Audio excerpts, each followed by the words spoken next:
I recently received an inquiry from someone who was requesting some information regarding their cholesterol numbers. The individual had gone to the doctor and had noticed that their low density lipoproteins was elevated. The total cholesterol was elevated. And the person had called me and said, how could that be? I have not consumed any animal products, any meat, any dairy, any butter for the past 3 to 5 years. What is causing my cholesterol to go up? That is a good question. It is true that cholesterol comes from animal products. It is true that avocados, lemons,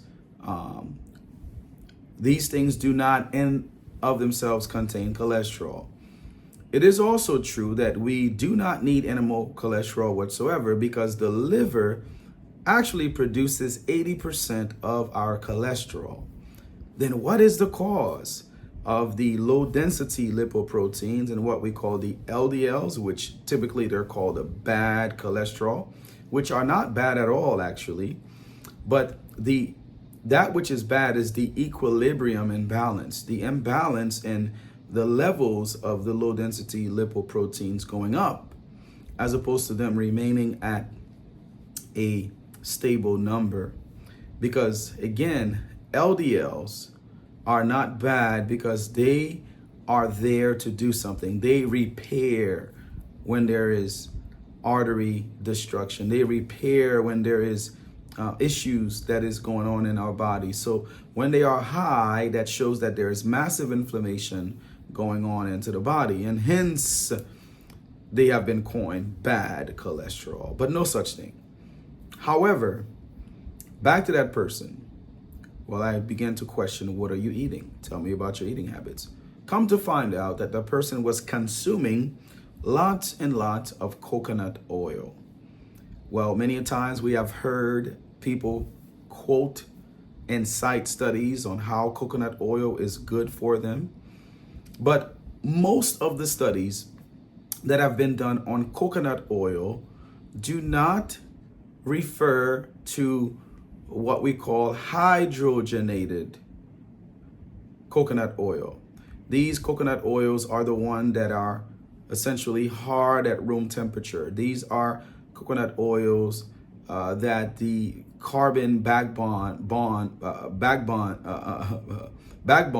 have been broken, and those oils have been essentially changed. Their DNA structure has been changed by simply taking it, adding a catalyst to it and heating it to a certain degree, and then causing it to harden essentially, right? The research on coconut oil, the good coconut oil, is the medium chain triglyceride coconut oil. That is what we call the MCT oil. Studies show, there's a recent study that came from Harvard University, in fact, that caused even the American Heart Association to change the recommendation on coconut oil. And that study shows that coconut oil, the processed oil, can actually raise the LDLs, that is the bad cholesterols, by up to 17 points.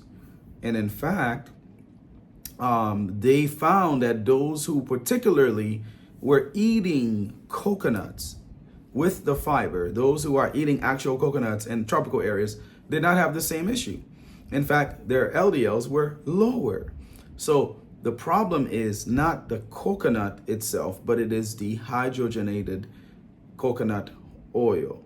The coconut oil that the hydrogen bond is broken, and instead of having 2 carbon backbone, you remove that through a process where a catalyst is added and the chemical structure is changed, and therefore you have these oils. Now, what are these oils that can actually raise your cholesterol? It's very simple. You have your hardened coconut oil. You have things like the